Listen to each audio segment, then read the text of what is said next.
Radical Islamic terrorists struck the African nation, the Democratic Republic of Congo, killing 16 people and burning down a church. The raid happened February 14th when fighters linked to ISIS attacked the eastern part of the country. Human rights groups say the terrorists also destroyed a Catholic church in Ituri province. Islamic terrorists opened fire while entering the village, killing 13 civilians and 3 soldiers. The United Nations says more than 600 civilians have been killed in this province since May of 2020. CBN senior international correspondent George Thomas is here now with more. So, George, the UN says hundreds of civilians have been killed in this region, many of them Christians, I would imagine. That's absolutely correct. And why is that the case? It's because the Democratic Republic of Congo, also known as the DRC, is 2/3 Christian. The majority of them are Catholics.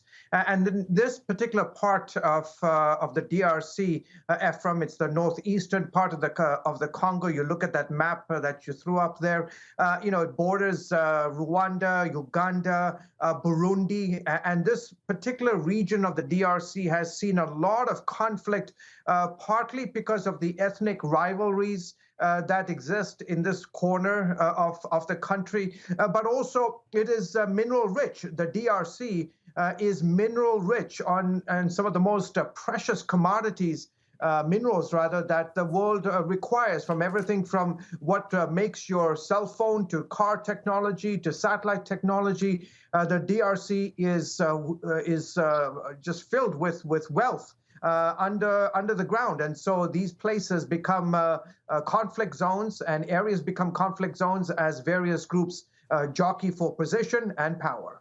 Tell us about these groups launching these horrific attacks and what's their agenda.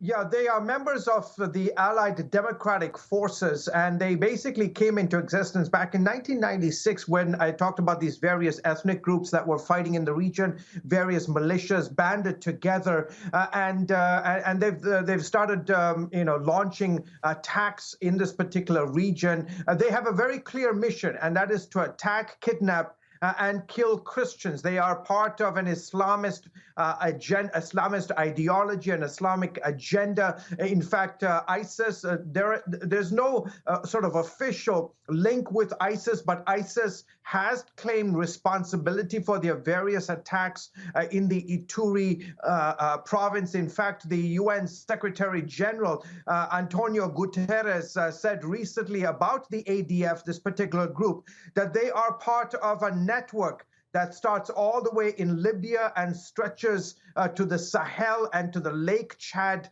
region. In fact, ISIS has declared the DRC as the Central Africa Republic affiliate of ISIS. How is the church responding to what's happening there?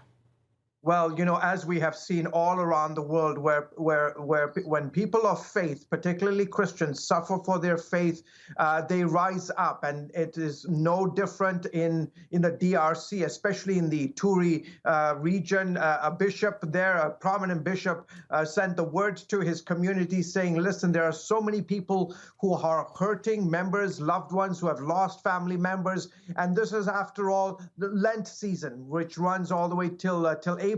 And they said, let's continue to show the goodness and mercy of Jesus Christ by reaching out to those who are suffering, by reaching out to our enemies, reaching out to those who are in need, and showing the compassion and the love of Jesus Christ. It's a remarkable story that in the middle of their persecution, in the middle of their suffering, they continue to be the hands of Jesus Christ, not just in the DRC Congo, but across the African continent, wherever people of faith, specifically Christians, suffer for their faith. Real quick, less than 30 seconds. It may come as a surprise that despite these attacks, the Christian church there is exploding. It absolutely is. Africa is seeing the explosion of Christianity from the tip of the southern of the continent all the way to the north. It's an incredible story. We've been documenting it on CBN News for many, many years. It really is sort of the untold story that God is on the move on this beautiful continent. Indeed. George, thank you so much for your time. Much appreciated.